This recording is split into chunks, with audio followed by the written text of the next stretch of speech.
Hey, welcome. We're going to learn how to make pasta from scratch. That means we make the dough. That's the first part of what we're going to be doing today. We're in the world's smallest kitchen, so space is very limited. The first thing you're going to need is a bowl. You're going to need your flour. You're going to need your wet ingredients. You're going to need some garlic because I like a little flavor with mine. I also like a little bit of olive oil in with all of this because it makes it stick together better. So it's going to be a little bit different from what you're used to seeing. We're going to be rolling this out so that we can make lasagna. That's the purpose of our dough today. And I do have a pasta roller, which does make it very easy to do once you get the dough made. This first part is just mixing the dough. I've pre-measured this out. It's 1 cup of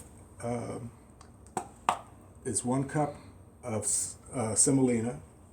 It's 1 cup of all-purpose white flour, and we have about 6 ounces of.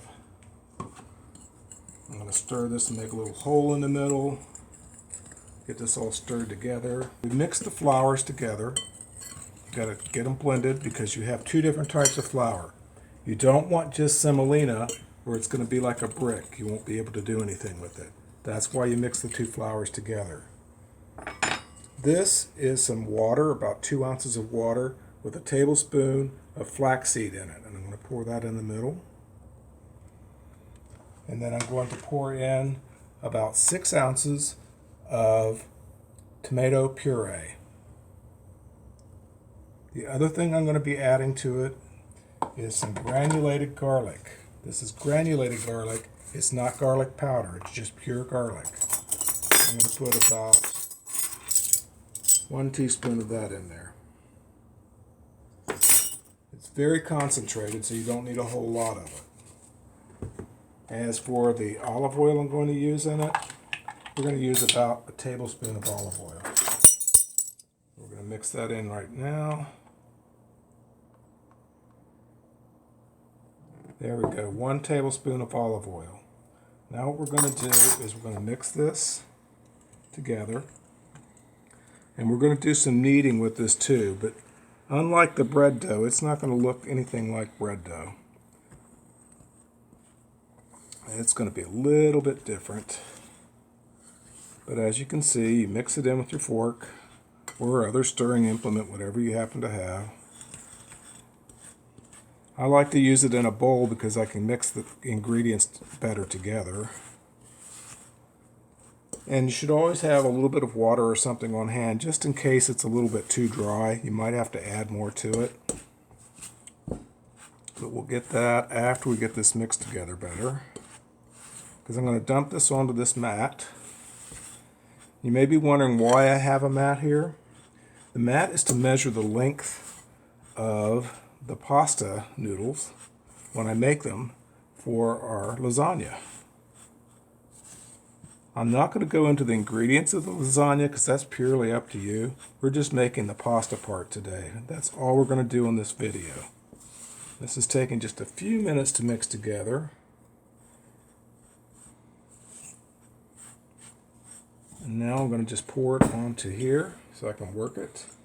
We're going to use this bowl again. So just keep it to the side. We're going to mix all this together with our hands like this.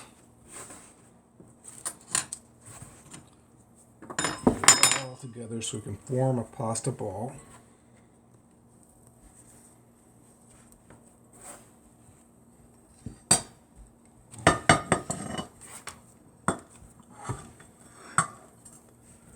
This is what they call kneading, and it's pushing everything together. You don't want this to be too heavy. That's why you use the unbleached all-purpose flour in there with it. Equal parts. In this case, it's 1 cup of each. But you might want to use your scale and measure it out that way instead of just using the dry measure cup because semolina weighs more than all-purpose flour. There's about a 1 ounce difference between the two.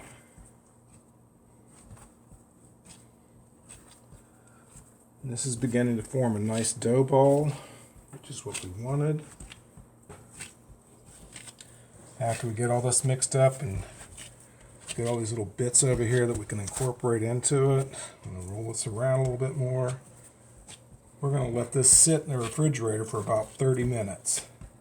Then we're going to come back and we're going to divide this up and start rolling it out for our pasta. As you can see, that's forming a nice ball, nice and clean, nothing too sticky. Get all these little bits of dough over here that spread out. This is what you want. You want it to be a nice ball just like that. This takes a few more minutes than maybe 6 minutes at the most. But we've been doing this for about 2 or 3 minutes now. And that's all we're going to do for this, probably just a little bit more. This is really good dough. Just the right consistency at this point. Semolina, by the way, doesn't have a lot of gluten in it, but the all-purpose flour does. And you need to have some gluten in this when you're making this type of pasta. Notice there are no eggs in this recipe. This is more of a vegan recipe. And this recipe will be on my website, erinsvegan.weebly.com.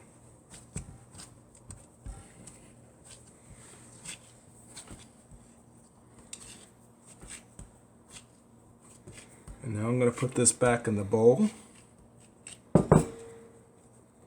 And I'm going to cover that with some plastic wrap and put it in the refrigerator for about 30 minutes.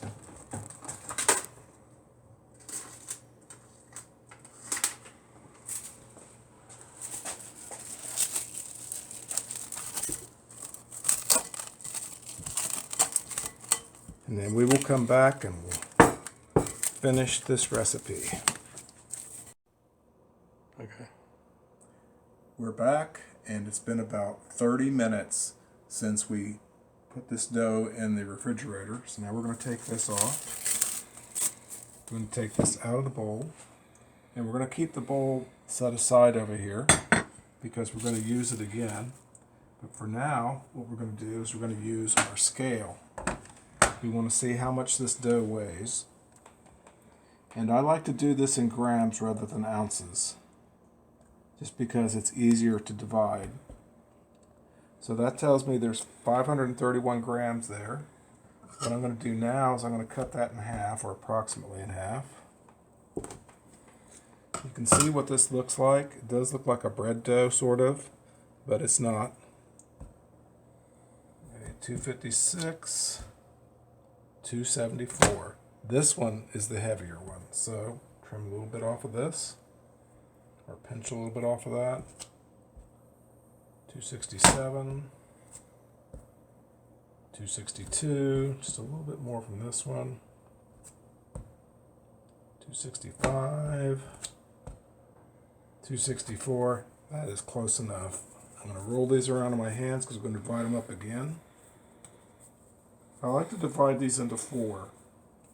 And you'll see why in a minute when we get to the part of rolling it out. But in this part, I want them to be approximately equal. 130, 134. Take a little bit off that one. Makes it 131. Makes that one 133. 132 and 134. You know what? That's close enough for what we're going to be doing.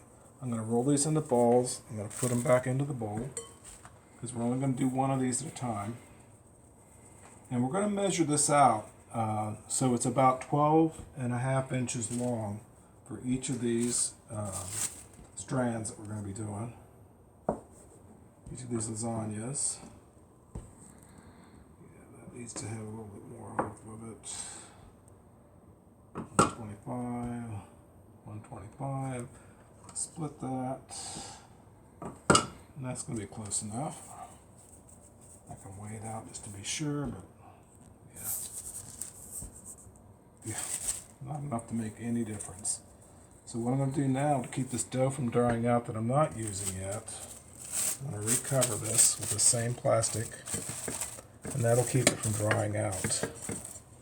Now I'm going to put the scale away, and I'm going to take my little rolling pin here. My sister got me this rolling pin because she realizes what a small kitchen I have, and a regular rolling pin wouldn't fit in here. So we're going to roll this out before we put it into the pasta roller, because it's going to make it go through there easier. I also have something else I'm going to be using, and that's more semolina. This is that same jar with the holes cut in it I used for my bread video. I just sprinkle some more on there because you're going to need to do that when you're running it through the roller so it doesn't stick to the roller. So we're just going to roll this out just a little bit. And when you're doing this on a roller, you want to make sure you have it at the widest possible setting. In this case, it's going to be on 0 because that's what my Atlas Wellness Mercado roller is. The widest setting is at 0. So I'm going to roll it through here, and you can see how it stretches the dough when it rolls it out. It's going to look a little different. I'm going to fold it a little bit, try to get it more square, but it doesn't have to be. Then I'm going to roll it into the next. I'm going to go up to the next level, which is 1. I'm going to fold this a little bit, try to get a little more square. Roll it again. Do it at least twice.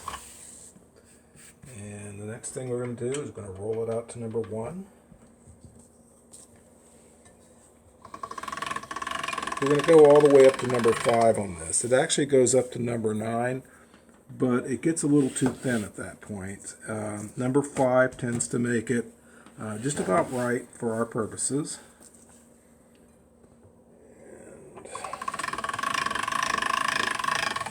And now we're going to move it up to 2.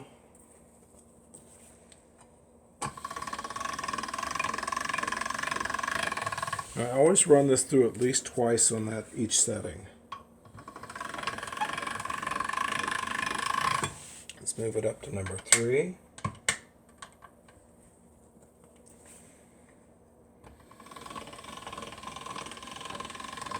You can see it's getting really long here now, isn't it? Let's just use our mat here to see how long it is. It's already at 16 inches at this point. But we may just cut this in half because we want to get at least 2 strands out of this. And that's approximate, by the way, the length of that. And we're going to go up to number 4 now.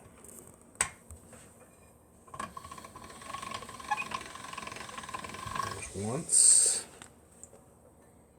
There's twice. And we may have to fold this a little bit.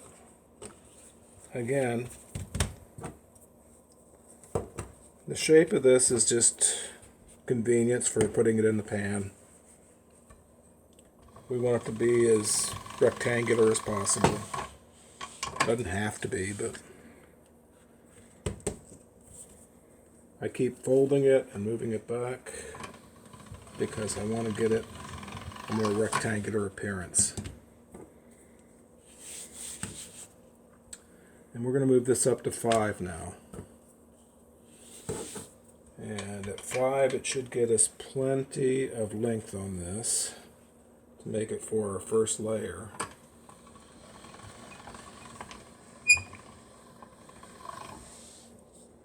Okay, just once.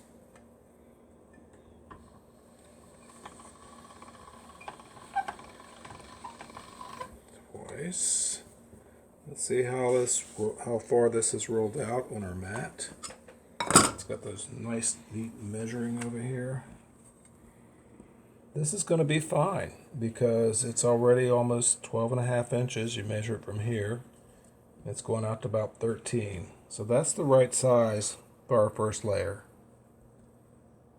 We're going to do about 6 of these, maybe 8 altogether. And if you get this where it's not even, you can either cut it off with this, like this, Or I can fold it and just rewind it. 13 inches is more than enough on that. So I'm going to put this in here, set it aside rather. And now I'm going to roll this other piece through here. This is on the number 5 setting again. We're going to fold it again just because we're trying to get some even edges. I'll turn it this way. See, it's coming out a little bit more rectangular, which is what we want.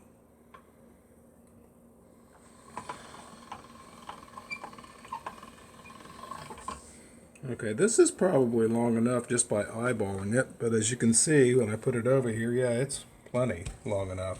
So we have 2 good strips out of that. I may cut a little bit off the side end over here because, believe it or not, this can be rolled into another ball later. Now what I'm going to do is I'm going to move this bowl over here for my purposes, and I'll show you how this just goes right into the pan. We've got our first layer almost done. We can overlap these and just have the same, use two things like this, or we can just cut it. And what I found that helps with cutting it is the pizza wheel. You can cut it to about that much more, so about halfway.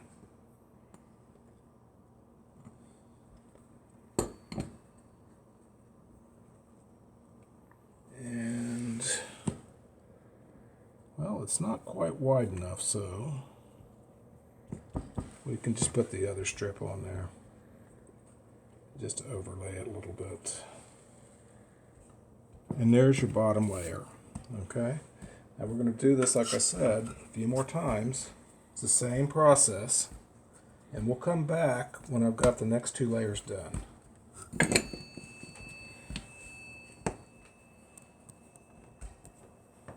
Dough. And I'm rolling it out. I have it on the number 4 setting. I'm going to move it up to the number 5 setting now, which is the last setting on this that we're going to use. And then I'm going to roll this out. Remember, I do it twice. That's the first time. Here comes the second.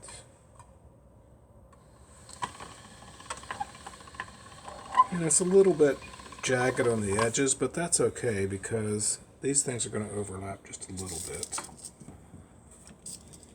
We know that 12.5 inches is what we want. And it's about 13. So I'm going to cut this off a little bit. What happened to my scraper? Oh my goodness. I'm going to have to use this. Okay.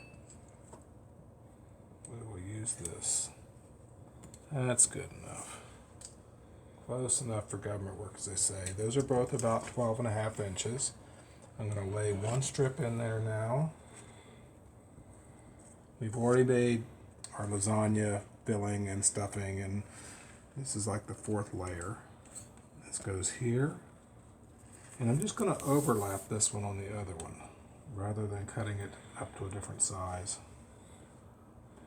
And we're going to do it like this.